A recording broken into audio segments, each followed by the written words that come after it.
listening to the Kobo Writing Life podcast, where we bring you insights and inspiration for growing your self-publishing business. We're your hosts. I'm Stephanie. And I'm Tara.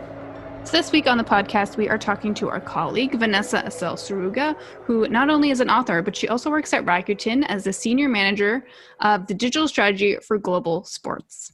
Rakuten is Kobo's parent company. So Kobo is the kind of digital reading arm, and Vanessa works on the global sports front. And so if you are a sports fan, you might have noticed Rakuten kind of popping up a lot over the past year as the sponsor for the Golden State Warriors and the NBA, and also the sponsor for FC Barcelona, the Spanish football team. So Vanessa talked to us about her book, Forget Me Not Forever, which was just recently translated and released in English on October 1st. And it was great to learn more about how she actually translated her book for the first time. Yeah, because Vanessa is Swedish and she wrote her book in Swedish. And it came out earlier this year. So the translation process, she kind of turned it around really quickly. And it was interesting to see how she found a translator to work with, because it was quite a collaborative relationship, and how important it is when you're translating stuff to, get somebody that can work with you to make sure that your voice is being kind of easily read in both languages. She also talked to us a bit about how she's balancing working and writing, which I think is especially relevant as we move into November and people are trying NaNoWriMo and trying to write their novel for the first time. She works all over the globe. She's also a mother. Yeah, so we got some good tips for anyone doing nano. I need to re-listen to this. Yeah. So we really enjoyed talking to Vanessa, and we hope you enjoy the interview. Today on the podcast, we'd like to welcome a very special guest, Vanessa Åsell Tsuruga. That was pronounced correctly, right? It was. Okay. All right. It's a hard name. I don't think I get to say Swedish names very often, so that was a tough one. But Vanessa works for Rakuten and is also an author, so it's sort of a double whammy of talent here.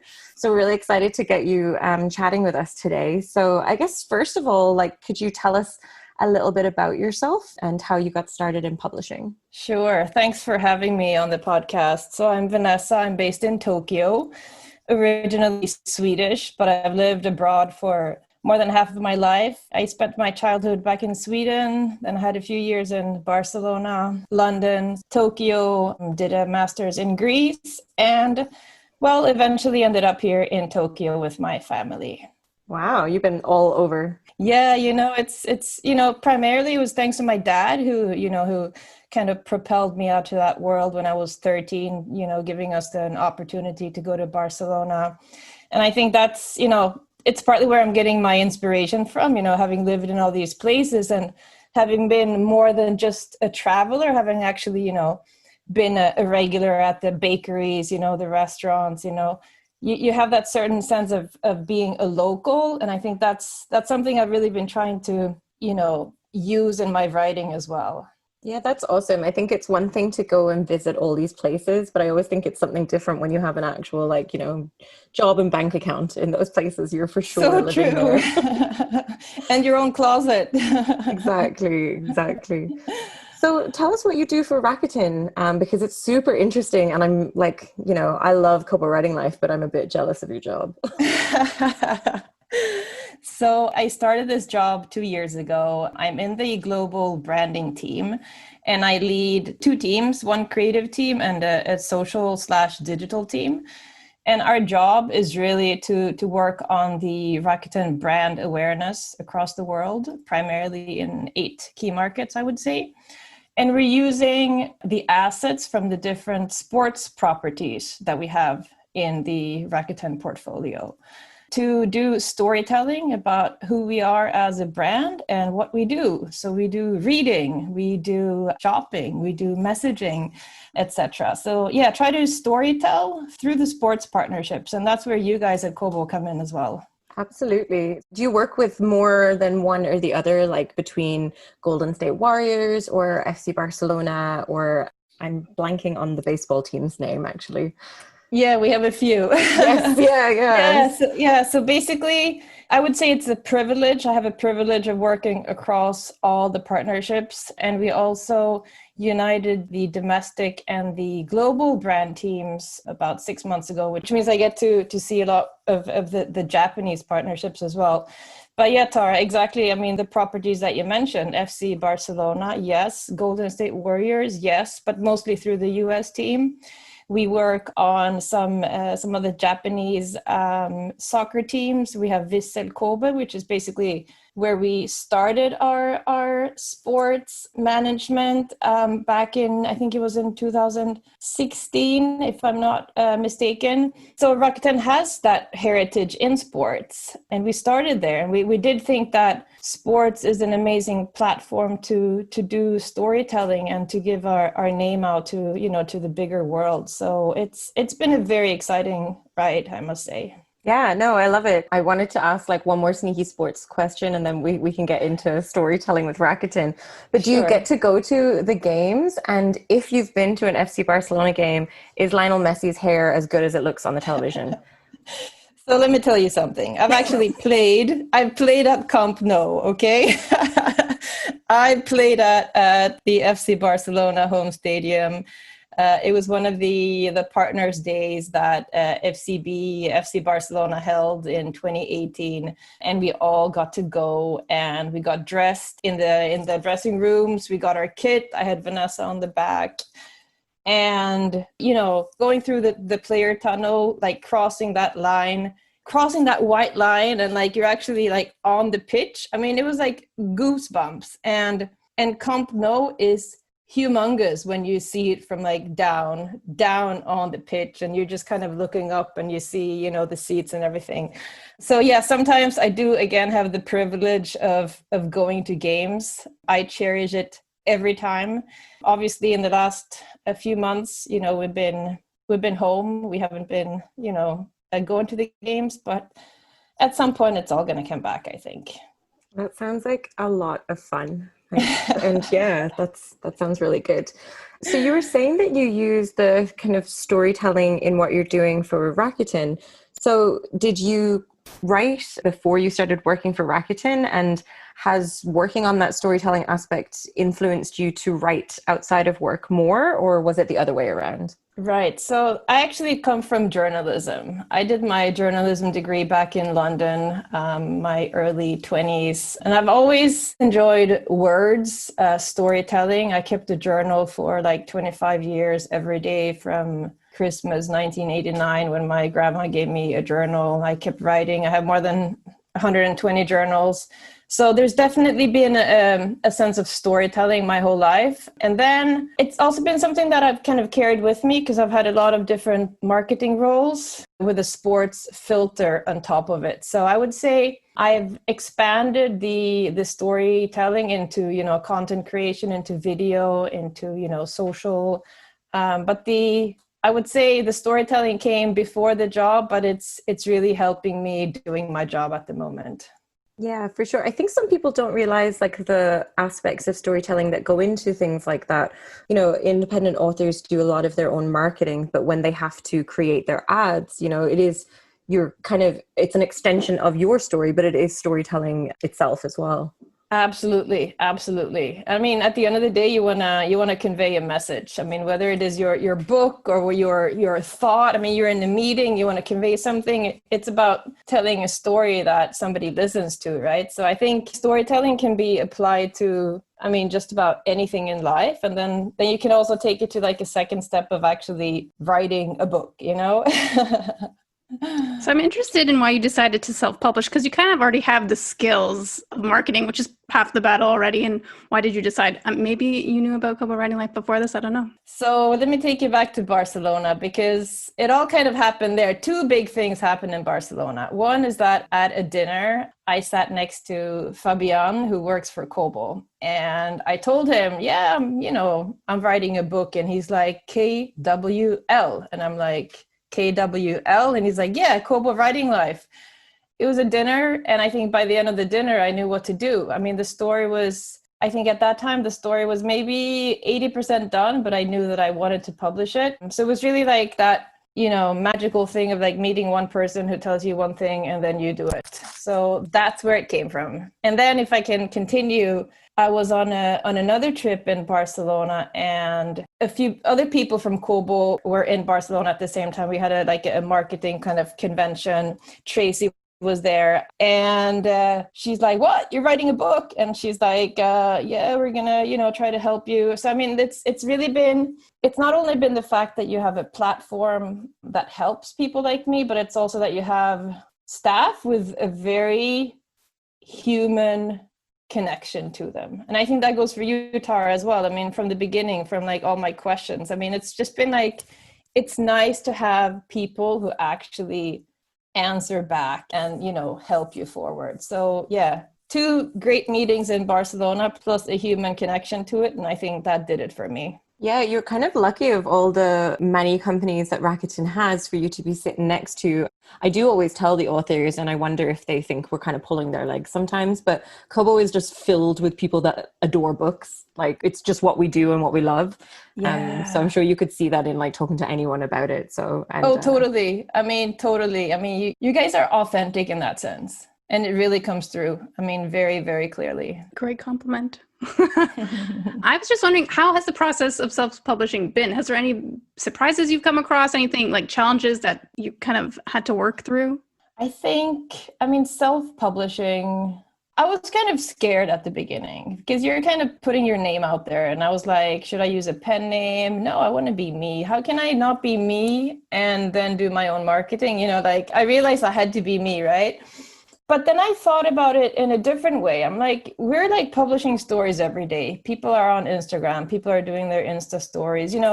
It's like microcosms of stories being published like all the time. And I think writing a book and publishing a book is just like a grander, a bigger piece of the same thing in a sense. I kind of try to remove the drama a little bit and thinking that we're kind of always putting our name and our face out there, but in different ways, right?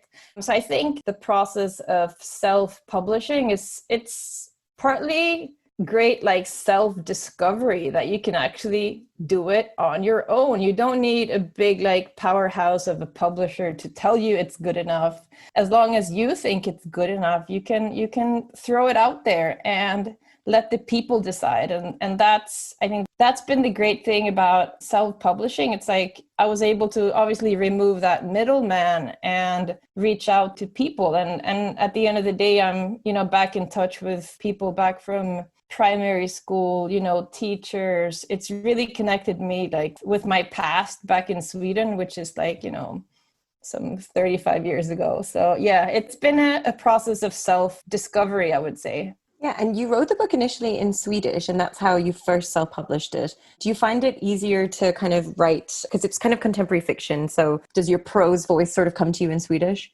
Yeah, it's interesting, right? That was kind of another fear, if I can be totally blunt and honest here. Like I have my Swedish from my childhood, right? Like I lived in Sweden until I was 13, right? And then I moved abroad, and from 13 onwards, it's been international schools and international jobs and basically non-Swedish countries, right? So I was thinking like, is my native tongue even gonna hold? But for some reason, I do think that going back to my journals and the fact that I wrote a lot, like every day, during very important years, I think that really helped me in keeping my Swedish. And I'm getting compliments that, that the Swedish, the sound, the prose, that it's really well written. So that's also been, I think, part of the self-discovery, that I've kind of regained my Swedishness in a sense and kind of totally gained my confidence back in my own mother tongue. That's awesome. Do you still journal in Swedish? I do. Oh. I do. Yeah. And it's nice. It's like therapeutic. It's important. And I really like it. Just before we go to learn about your writing process, can you tell us what your book is about? Sure. So my book, Forget Me Not Forever, is about 2 childhood friends, Felicia and Alma. And right before 4th grade, they decide to put this binder at a rest stop. And the binder holds some instructions. So if you find this binder, what are you going to do with it? And then they leave it there, and the years pass, and they're about to graduate from high school, and bang, they start talking about what happened to the binder. And start planning, like, what can we do if it comes back? And there's a few turns, a turn of events, and the journey still has to be done, but it gets done in a very, very different way from what they planned. All right. So can you tell us a bit about your writing process? How do you manage balancing work and writing? Right. And family. Oh, yeah. And family. We talked a lot about work-life balance, right? But I do think work in itself has to be balanced. And I think life in itself has to be balanced, right? So within work, I think it's important that you go to work with a purpose and feeling positive, and basically at the end of the day you feel good about what you do, right? So that in itself, that little microcosm of the work-life balance has to be balanced, as does the family non-work side, right? I need to make sure that within my free time, that I give myself enough good things to do to make that worth it. So each balance, I think, is important. But then I think on top of that, it's really important that that you cut off, especially now working from home. It's been hard to cut off from work and going into my writing, especially when I'm kind of sitting at the same desk, because I used to enjoy like being at the office doing my work emails, my Zoom stuff, and then going home and it's like, here's my Japanese room and I have this beautiful garden view and I start writing, right? So it's a little bit difficult to kind of totally divide things, but I really do try to stop working like around, 5:30, 6 p.m. If I have power, even during the weekdays, I'll pick up my computer and just write a little bit, even if it's just like half an hour. But I usually have my sort of 2 to 5 p.m. on Saturday, Sundays. That's just the time when things come to me in a really beautiful way. So I really try to block some time, get the kids out of the house, sit down and just let, words flow on my own. Yeah, it sounds like you're getting enough out of the writing that it's not a struggle for you to fit it into your life. I mean, I'm trying, and then, I have 3 kids and I need to be a mom at the same time. And, sometimes I have to prioritize myself. I need to do my own writing rather than like reading them a story. But I think it all kind of balances out in the end. And as long as I get words written, I feel good about myself. And I think that makes me a better mom and a better colleague and just, a better person. You could just read the kids what you wrote that day. I know, exactly. I mean, my birds, kids, one stone. You're so right, Tara. I mean, my daughter especially, she's been asking me like, what's your book about? And it's actually, that's a really good idea. Well, you're currently getting it translated into English. So why did you decide to translate it, and how has that process been like? Right. So I don't know how much you know about Sweden, but we have like 9 million inhabitants. So we're a small country. We're big like on the international scene with businesses. I mean, we have Spotify, we have like Volvo, we have some IKEA, we have some really, really big companies, but at the end of the day, we're a pretty small country, right? So, and I have a lot of friends who wanted to read my book. Like a lot of people who are never going to read Swedish are asking. So it's really about like bringing it out to a bigger audience and to make it available. Did you ever consider doing the translation yourself, or was it just that you kind of wanted more of the professional aspect? I totally thought about doing it on my own. I even started, but I usually try to trust and work with experts. And I knew somebody else would do a better job just because I'm not a translator. Like translation it's such a skill. It's a skill set. And it's kind of half technical, half heart. I would say half brain, half heart, especially when it gets into literature, right? So after a while, I gave up and really went on a search to find somebody who would like to help me translate this from Swedish into English. And it wasn't that easy. I did search quite a bit, and through a friend, I found this Swedish-American couple back in Sweden. They just moved back from New York recently. she's the sort of the business developer, and Dave is the writer, the translator. So they kind of work in tandem. So Maya, she does like a rough, I would say like a technical translation of the text. And then Dave picks up and gives it, you know, the literature sort of vibe to it. So that's like how it's like half brain, half heart. I would say Maya is the brain of it, and like Dave is really like, you know, adding the heart to it. Oh, that's so cool. Yeah, it's been such a fun process because, for one, Dave is American, right? He's lived in Sweden for like 2 years. So he makes the perfect sort of beta audience, because he's like, what are you talking about, right? Like if I'm writing about some Swedish meal or some Swedish supermarket, I mean, he helps me in like understanding how much definition I need for each piece, right? Because he's never heard about filmjölk, which is kind of like yogurt with some kind of sour cream that we have for breakfast, right? So like he helps me like to just add enough of sort of description to each piece. And I think it's been a good learning process for him as well, being in Sweden and learning about things. So it's just been a really great process for him, I think. And for me, I sort of get to know my own country through a different lens, and he gets to know my home country through that lens as well. So it's been so far so good, and we're almost done. I wonder if is there anything so far that you've definitely just been like, no, we're going to keep it in without any explanation? I just asked because like I'm from Ireland, and you know, Sally Rooney is huge now with normal people.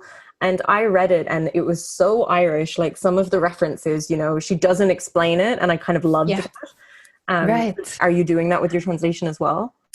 I think some things are so local in a sense that they're even difficult to just, I mean, you might have a word, but the word, even if you translate it, like we have something called like in each village in this part of Sweden called Leksand, each village kind of has its own kind of, we call it like a village hut in a sense, but it's not like a hut. It's like a communal space, but it's not a communal space where people like get all artsy and stuff. It's like sometimes like we've tried really hard to even keep the Swedish word in there, like in italics, and then give it like a little bit of a description.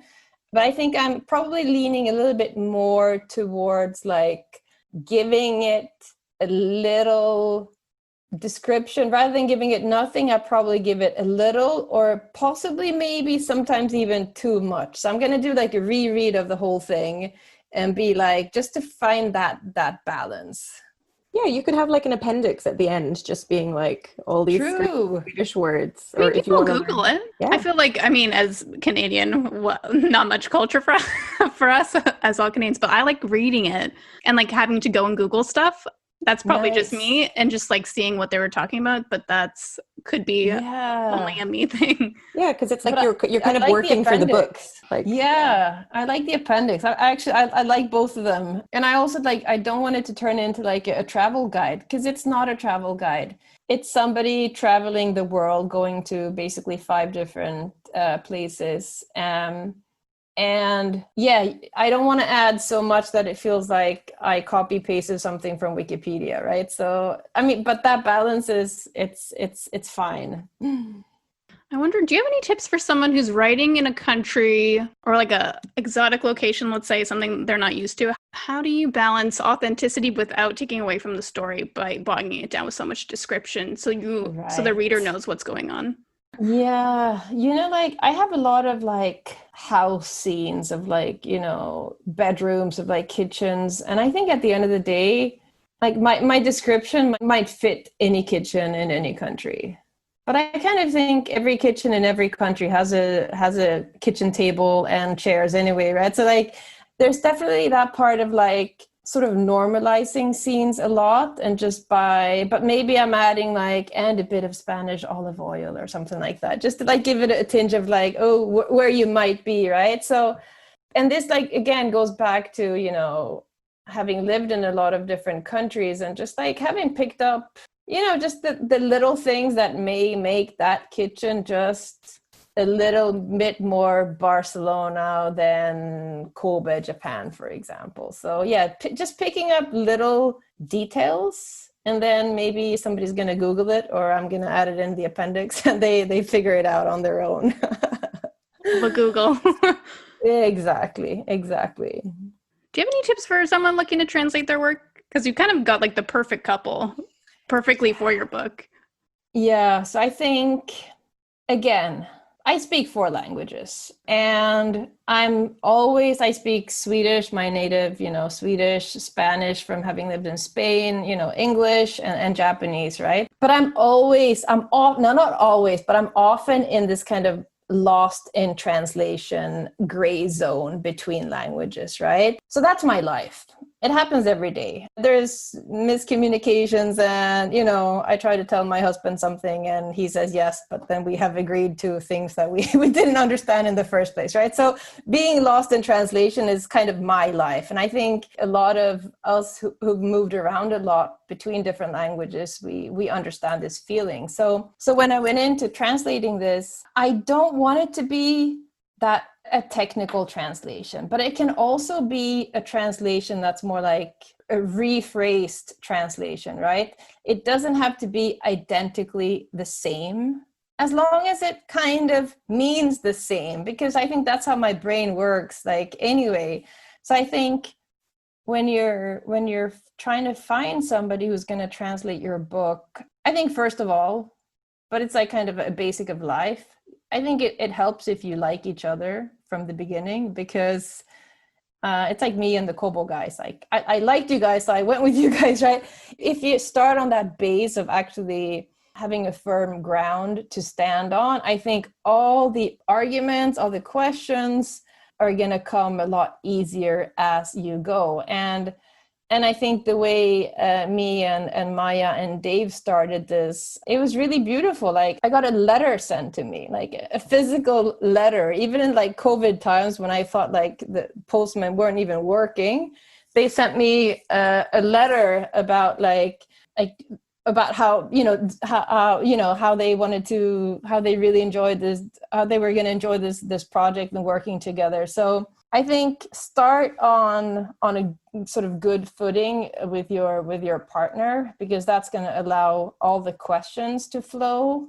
And then it's also about like setting sort of a working style that suits you. So the way things work for us is that Maya and Dave translate roughly 10 to 15 pages, send it over. We have a Thursday Zoom call. I call them Thursdays with Dave. So we have a Zoom call, and then we go over everything that they translated. And then we meet again the following Thursday. So you kind of need to work that cadence into it as well. And that takes a little bit as well. So start with people you want to work with, and hopefully they have like similar goals as you, and then you kind of reach them together, because you can also help each other through the marketing you do. I mean, you cross market each other, right? So yeah, somebody you like and somebody who has similar goals, I think should be like two sort of conditions you want to meet when you pick a translator. I think it's super awesome that you picked a translator in the first place, because a lot of authors kind of think that they can do everything themselves. And it's something that we tell our authors all the time is, you're so close to your book, you need to hire an editor, you need another proofreader, you need the professional cover designer, etc. So yeah, I think even that you're doing that with this is really, really good. You're doing what we would tell people to do. Thank you. I just think that a lot of other people would be better at it as well than I could. And also by letting somebody else do it, I get to focus on something else. So I can like start, writing a different book, for example. And also, if I may add, I like the cover story of my book. So it's a Japanese lady, Hiroko is her name, and she's actually been to the village in Sweden that I wrote about. And that's just kind of magical. I mean, there's a lot of countries out there and there's a lot of villages in the world, but she's been to one of the places where the story happens.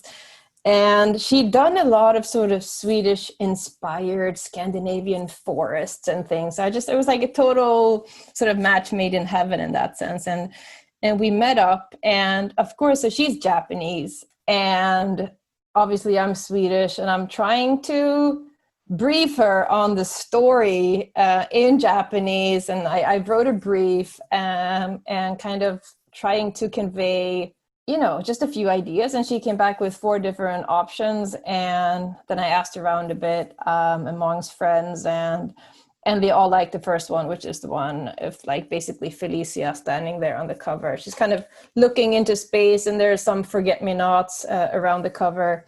But again, it's like there's a story to the cover even. And I like it how it all kind of fits together. And then back again to Maya and Dave, who are based in the south of Sweden, where I was born, where I haven't been in like 40 years. It's like, it's all kind of like coming together. And I think that's the beauty of not just the writing, but the actual process of everything around it as well. It connects you back to so many places. Do you think you'll always write your books in Swedish first?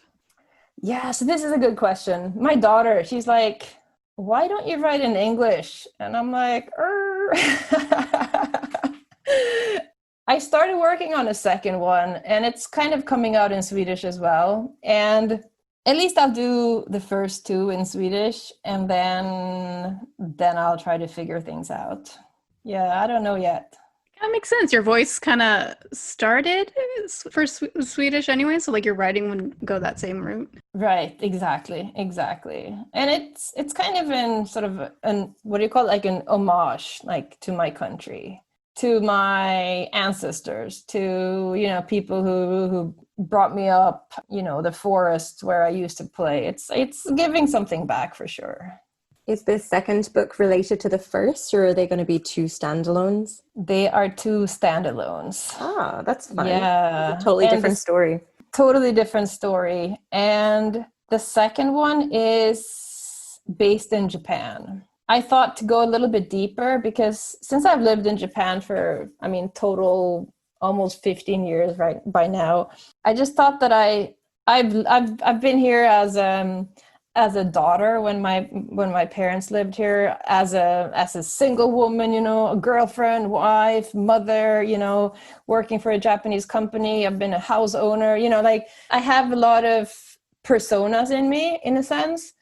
And I think each of those has experienced a lot of things that I think you can throw into a book that's based only in Japan. So it's going a little bit deeper, I would say, in one location. But I think that's doing me good as well, because it's kind of like I'm here now, and it's I look out at this old Japanese house and, a Japanese garden. So it's like, it really, I'm in the place like physically, which I think helps the writing as well. Yeah, I'm sure it does.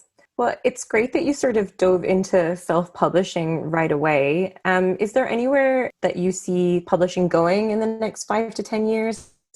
Like, what do you think is going to happen, especially as media keeps evolving so quickly? Yeah, it is moving so quickly. I think there was a big shift like back in the 70s, 80s, where companies started listening to their consumers, not as shareholders, but as stakeholders. I think consumers are more and more becoming, we're becoming producers, we're stakeholders, we have a bigger voice. So I think that the big publishing houses are still going to be there, but I think there's going to be a lot of new, companies, similar to yourselves, giving a chance to indie authors to really succeed in without that middleman kind of company in between. But I think it also means that, as an author, you kind of need to be good at everything, right? You need to be good at the writing, you need to be good at the marketing, so you're kind of becoming like this multiple talent pool, right? So I hope, while self-publishing, I think, is going to keep growing, I do hope that authors can still focus on what they're really good at, which is probably the writing. Maybe we create this big alliance of creative people, that we kind of trade favors, and we turn it into like this big like favor bank. Like, I gave you my cover, so you give me some marketing. Maybe we can go into this like sort of non-economical, just give and take place for each other. But yeah, who knows? It's definitely, it's an interesting world to be part of right now. And I think it's, I'm really grateful for, for companies like yourselves, Kobo of Writing Life, Kobo, that actually, allows and wants this to happen, and like wants to be part of this forward trend, because I think it is a trend, and I think it's not going to stop. I feel like self-published authors are always the most vocal in helping other authors, so I can definitely see your guesses would be coming true in the next 5 to 10 years. Yeah, and it's been such a pleasure of talking to other writers, other people who've either done the same thing or are about to. There's definitely a sense of sharing and like wanting to share, and giving tips, and once you're done, let me know and I'm gonna help you on my Instagram, whatever. So I think just like reaching out and talking to people is it's key. And I think somebody else with Kobo told me that as well. Just talk to as many people as you can. So there's there's been along I would say the last year or so, there's probably 10 people from Kobo or Kobo Writing Life who've been sort of a star constellation of just being around my project. So it's been really, I'm so grateful. Yeah, it's always fun for us when we're kind of a bit more involved than usual in something, and especially when it's somebody that's new to it. It doesn't happen too often, but we from time to time get these projects that we're kind of oh yes, we can give you very specific advice. Oh, thank you. No, it means a lot. It means a lot. So what do you think has been the best thing that you've done for your writing career? I think the best thing I've done is to just do it. Nobody else is going to write my book. And trying a few different ways. I did reach out to a bunch of publishers in Sweden, and I was expecting them to say no, and they said no. But still not giving up, just finding a different route that maybe works better for you. So yeah, it's simple, Tara.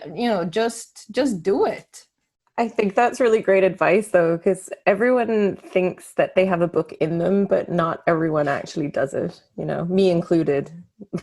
Or people think it's so easy to write a book. I'm like, it is not. Yeah, nothing scarier than a blank page. Yeah.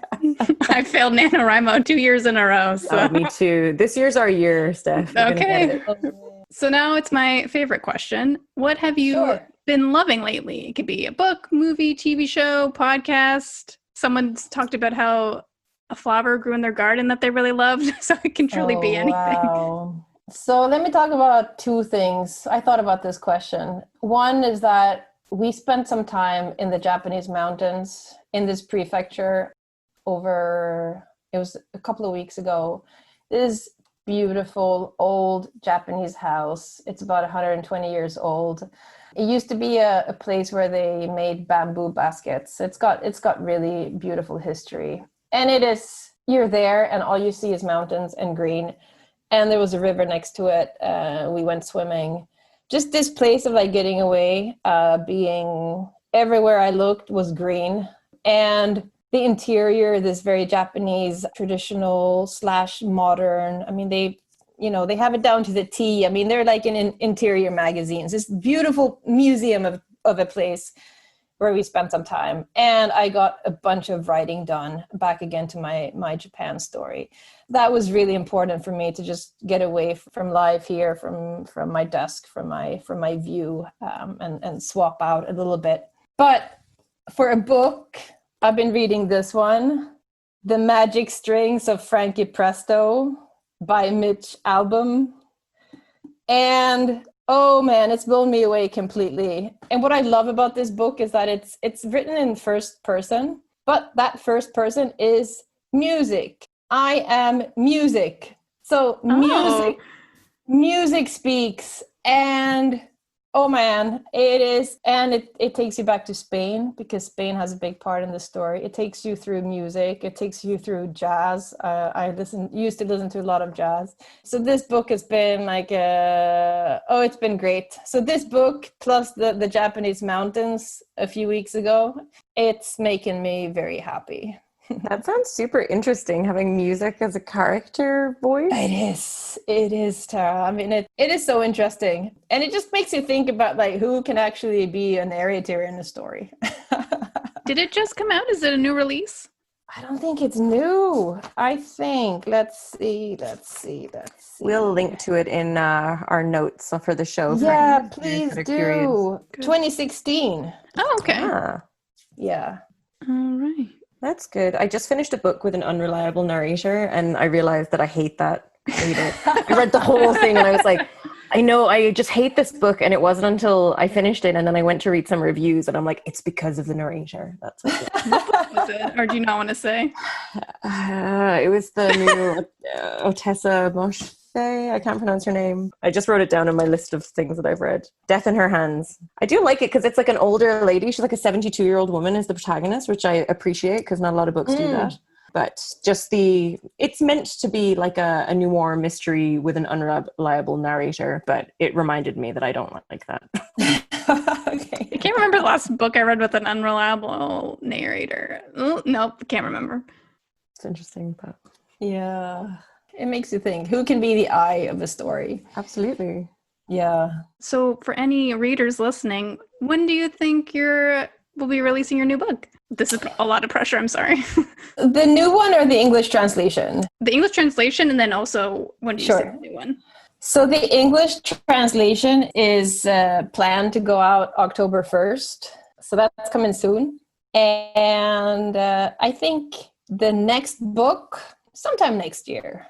Good idea. That's not too far away. You keep yourself busy. Yeah. No, it's such a pleasure. I mean, once you actually sit down and get the flow, I mean, it's a good place to be. Nice. Well, we'll be sure to link to, I think your pre-order is already up for the English book. It is. Yeah, we'll include it in the notes for our blog in case any listeners are interested in picking it up. Thank you so much. And it's been such a pleasure talking to you. I mean, we're kind of connecting the world. Canada, Japan. Yeah. I know. I'm glad we figured out the time difference. Well done. We did. My mathematical brain almost didn't do it. Didn't quite make it, but it got there. Oh, yeah. Well, thanks so much, Vanessa. Thank you for joining us. Interesting. No, likewise. Thanks for having me. Thank you for listening to the Kobo Writing Life podcast. If you're looking for Vanessa's book, you can find it available on Kobo, and it'll also be linked in our blog. And if you'd like any extra tips about how to grow your sales or tips on writing in general, you can find those on kobowritinglife.com. This episode was produced by Stephanie McGrath and Tora Kremen. This episode was edited by Kelly Robotham. Production assistance by Rachel Warden, and special thanks to Vanessa for being a guest on our episode. If you're ready to start your self-publishing journey today, sign up for free at kobo.com/writinglife. Until next time, happy writing!